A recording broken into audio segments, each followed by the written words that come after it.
Defence করার কথা ছিল তখন দেখছি মারতে গেছে, আর যখন মারার কথা তখন দেখছি ডিফেন্স করতে গেছে। এখন আপনি আমার বলেন এটা মানে নাকি?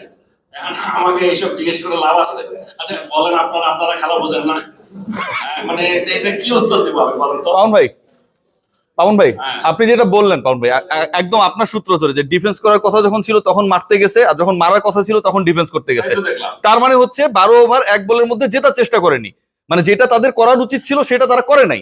এক, দ্বিতীয় যে পয়েন্টটা ক্যাপ্টেন বলছেন, মানে হচ্ছে আমরা 3 উইকেট যদি পাওয়ার প্লেতে হারায় ফেলি তাহলে হচ্ছে আমরা জয়ের চেষ্টা করব, সেমিফাইনালে যাওয়ার ইকুয়েশন মেলাবো না। এটা তো একটা অফিসিয়াল স্টেটমেন্ট, এটা তো পুরো টিমের পলিসি। এরকম যদি পলিসি নিয়ে একটা দল সেমিফাইনালস এর আগের ম্যাচে নামে, উইকেট খারাপ হোক, কষ্টকর হোক, পুলসিরাজ হোক, কোনো সমস্যা নেই, কিন্তু আপনার সেমিফাইনাল সামনে, আপনার তো লক্ষ্য সেটা থাকা উচিত ছিল। এটা কি অ্যাকসেপ্টেবল কিনা আপনি বলেছেন? না না না, আমি আসছি পাপন ভাই, আমি আসছি পাপন ভাই, আমি আসছি। এটা আনএক্সেপ্টেবল। তো এই আনএক্সেপ্টেবল ইস্যুটা যখন আসে তখন টিম ম্যানেজমেন্টের মোরালিটি, তাদের টার্গেট, বাংলাদেশ দলের এইম তো প্রশ্নবিদ্ধ হয়। আপনারা কি অ্যাকশনে যাচ্ছেন? এই যে যেটা বললাম, আপনাদের অনেক প্রশ্নের উত্তর আরো স্পেসিফিক দিতে পারতাম যদি আমরা, এটা পাপন ভাই ন্যাশনাল ইস্যু, পাপন ভাই আমি কথা বলতে পারতাম। আমি না, যে মানে ইভেন মানে বোর্ডে যারা আছে অপারেশনস, এরা যদি বলতে পারতো তাহলে, কারণ আমি আজকে বোর্ডে এখানে যাদেরকে জিজ্ঞেস করছি কেউ জানে না, কেন বলেছে কেউ জানে না, তাহলে এখন আমি কি বলবো? এই ম্যাচের এটাই কি অ্যাকসেপ্টেবল? ভাই এখনো কেউ জানে না। আচ্ছা আমাকে যদি আপনি একটা প্রশ্ন করি, জি প্লিজ। আপনি যদি বলেন আপনি জানেন না, আমি কি করবো? আমি বললাম একটা আশ্চর্য কথা বলতে। আসসালামু আলাইকুম, ওয়েলকাম করছি রিয়াসাদ আজিম, নাজমুল হাসান পাপন, বাংলাদেশ ক্রিকেট বোর্ডের প্রেসিডেন্ট, যিনি একই সাথে ক্রীড়া মন্ত্রীর দায়িত্বে।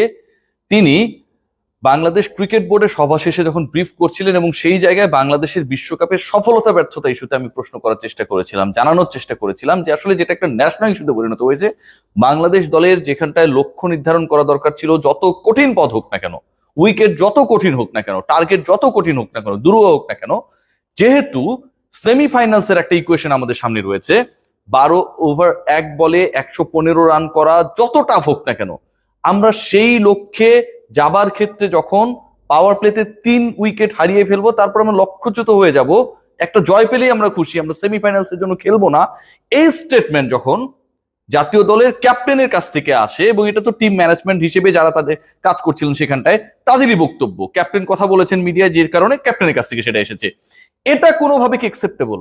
নাজমুল হাসান পাপন বলেছেন এটা অ্যাকসেপ্টেবল না।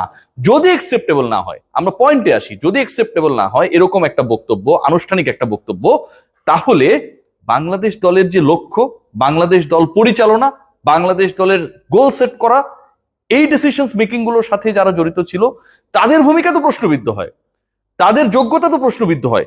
এবং তাদের ভূমিকা এবং যোগ্যতা যদি প্রশ্নবিদ্ধ হয়, যে মানুষগুলো ওই সময়টায় বাংলাদেশ দলের সাথে অবস্থান করছিল ওয়েস্ট ইন্ডিজে, ইউএসএ তে, তাহলে বাংলাদেশ ক্রিকেট বোর্ড সেই ব্যাপারে অ্যাকশনে যাবেন কিনা? পাপন ভাই বলেছেন জানি না, কারণ তিনি এখন পর্যন্ত বাংলাদেশ ক্রিকেট বোর্ডে তিনি ছাড়া বাকি যারা রয়েছেন, দায়িত্বশীল যারা রয়েছেন, কিংবা ওই সময়টায় ইউএসএ তে কিংবা ওয়েস্ট ইন্ডিজে যারা ইনভলভ ছিলেন পুরো দল পরিচালনার সাথে, তারা এখন পর্যন্ত তাকে কোনো কিছুই জানান নাই। এরপর তিনি আমাকে একটা কাউন্টার প্রশ্ন করেছেন যে দেখেন, আমি যদি আপনাকে একটা কিছু জিজ্ঞেস করি, আপনি যদি না জানেন আপনি কি উত্তর দেবেন? তিনি নাকি জিজ্ঞেস করেছেন, তার আশপাশে যারা ছিল অনেককেই তিনি জিজ্ঞেস করেছেন, জানার চেষ্টা করেছেন, ইভেন আজকে ক্রিকেট বোর্ড সভাতেও তিনি জানার চেষ্টা করেছেন এরকম কেন টার্গেটটা ফিক্সড হলো।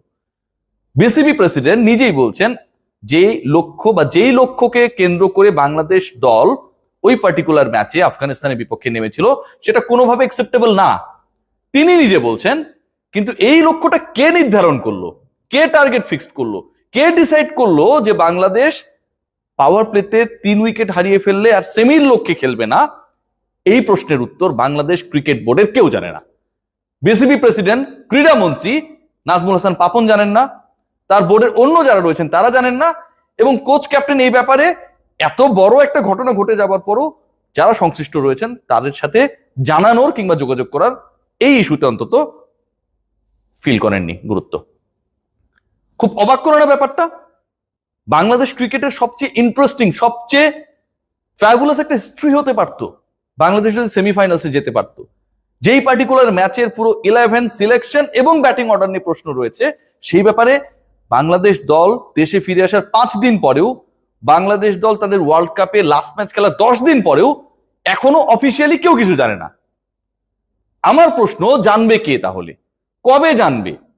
এবং কবে জানার পরে সেটা ক্রিকেট বোর্ডের সর্বোচ্চ অভিভাবক, বাংলাদেশের স্পোর্টসেরই সর্বোচ্চ অভিভাবক আমরা বলতে পারি, পাপন ভাই যেহেতু ক্রীড়ামন্ত্রীর দায়িত্বে রয়েছে, তাকে ইনফর্ম করবে। এমন একটা অবস্থা, এমন একটা মাইন্ড কাচিপা, আমরা যে বাংলা শব্দ ইউজ করি, সেখানটায় বিসিবি প্রেসিডেন্ট বলেছেন যে তিনি যেহেতু এখন অনেক রোলের মধ্যে চলে গেছেন, বিসিবির দায়িত্বে রয়েছেন, মন্ত্রণালয়ের দায়িত্বে রয়েছেন, কারো না কারো হয়ে ভায়া হয়ে তাকে জানতে হয়, এটা ছাড়া তো কোনো ওয়ে নাই। এবং সেই ভায়া হয়ে জানার ক্ষেত্রে যাদের উপর তিনি নির্ভরশীল, যারা তাকে জানাবে, কেউই তাকে জানাচ্ছেন না, তারাও জানে না। বাংলাদেশে ক্রিকেটে এত বড় ঘটনা ঘটে যাচ্ছে, কেউ জানে না। আমরা কি আমাদের ক্রিকেটটাকে খুব তুচ্ছ তাচ্ছিল্য করছি? আমরা কি আমাদের ক্রিকেটের অ্যাম্বিশন, গোল এগুলো নিয়ে খুব বেশি মাথা কামাই না? নাকি আমরাও চান্ডিকা হাথুরু সিংহের মতোই চিন্তা করি যে আমরা সুপার হিটে চলে গেছি, এখন যা হবে সেটা বোনাস, আমরা পরাজিত হলেও কোনো সমস্যা নেই, আমরা জয় পেলেও কোনো সমস্যা নেই, আমরা যা খুশি তা করতে পারি। অনেকেই চান্ডিকা হাথুরু সিংহকে বলার চেষ্টা করেছেন যে তিনি যেটা করেছেন প্রেসার রিলিজ করার জন্য বলেছেন, ডিফেন্ড করার চেষ্টা করেন। যদি বাংলাদেশ প্রেসার রিলিজ হতো চান্ডিকা হাথুরু সিংহের সেই বক্তব্যের পর যে যাই পাবো তাই বোনাস, তাহলে তো বাংলাদেশ ফিয়ারলেস ক্রিকেট খেলতো। বাংলাদেশ সেটা খেলেছে ইন্ডিয়ার বিপক্ষে, অস্ট্রেলিয়ার বিপক্ষে, আফগানিস্তানের বিপক্ষে। বাংলাদেশ ক্রিকেট বোর্ডের সবচেয়ে বড় বাস্তবতা যেটা, বাংলাদেশের সবশেষ ওয়ার্ল্ড কাপের সবচেয়ে বড় বাস্তবতা যেটা, চান্ডিকা হাথুরু সিং যিনি ওই গোলটা সেট করেছেন, ওখানটায় তো আর কেউ শেপ দ্য মিশন হিসেবে ছিলেন না, ওখানটায় তো কেউ অফিসিয়ালি টিম লিড হিসেবে ছিলেন না। হাতুরা যা বলবেন সেটাই হচ্ছে বাস্তবতা, হাতুরা যা বলবেন সেটাই নিয়ম, সেটাই আইন। সো ওই রোলটায় তিনি একক আধিপত্য খাটিয়েছেন। এর আগে খালেদ মাহমুদ সুজন যখন ছিলেন তাকে একদম নিষ্ক্রিয় করে দেওয়া হয়েছিল 2023 ওয়ার্ল্ড কাপে, ওয়ানডে ওয়ার্ল্ড কাপে। সো এবার সব ডিসিশন মেক করেছেন, আমার টার্গেট কি হবে, কে কখন ব্যাট করবে, আমি কাকে খেলাবো কাকে খেলাবো না, everything was done by mister Chandika Hathuru সিংহে।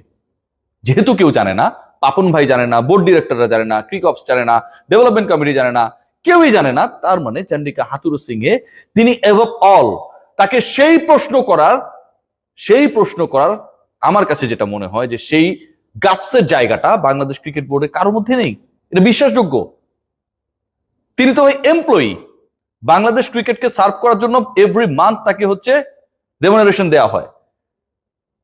তার অ্যাক্টিভিটি, তার লক্ষ্যের কারণে যদি আমার ন্যাশনাল ইন্টারেস্ট ক্ষতিগ্রস্ত হয়, তাহলে তো সবার আগে সেই প্রশ্নটা তাকে করা দরকার ছিল যে তুমি এই গোল ডিসাইডটা করলা কেন।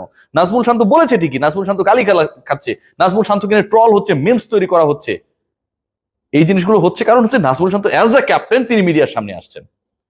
কিন্তু এই গোলটা কি নাজমুল শান্ত সেট করেছেন যে আমরা সেমিফাইনালসের জন্য খেলবো না 3 উইকেট চলে গেলে? ভারতের 34 রানে 3 উইকেট চলে যাবার পর তারা ফাইনাল ম্যাচে 176 রান করে। সাউথ আফ্রিকার 3 উইকেট চলে যাবার পর শেষ দিকে এসে আমরা দেখি যে ক্লাসেনের ঝড়। বাংলাদেশ দল 115 চেস করার ক্ষেত্রে বাংলাদেশ অল আউট হয়ে গেল, পরাজিত হলো, 7 রানে বেশি করতে পারলো না। নো ম্যাটার, বাংলাদেশ দল সেই রানটা চেস করবে না, সেই লক্ষ্যটা থেকে সরে আসবে। সেমিফাইনাল খেলার সেই টার্গেটটা বাংলাদেশ দলের কাছে মুখ্য থাকবে না। ক্রিকেট বোর্ড জানে না কেন এমনটা হয়েছে, ক্রিকেট বোর্ড প্রেসিডেন্ট অফিসিয়ালি সেটাই বলেছেন এবং তিনি জানার চেষ্টা করেছেন, তিনি অনেস্টলি বলেছেন তিনি জানার চেষ্টা করেছেন, তাকে কেউ জানাতে পারেন নাই। খুবই দুঃখজনক। সবাই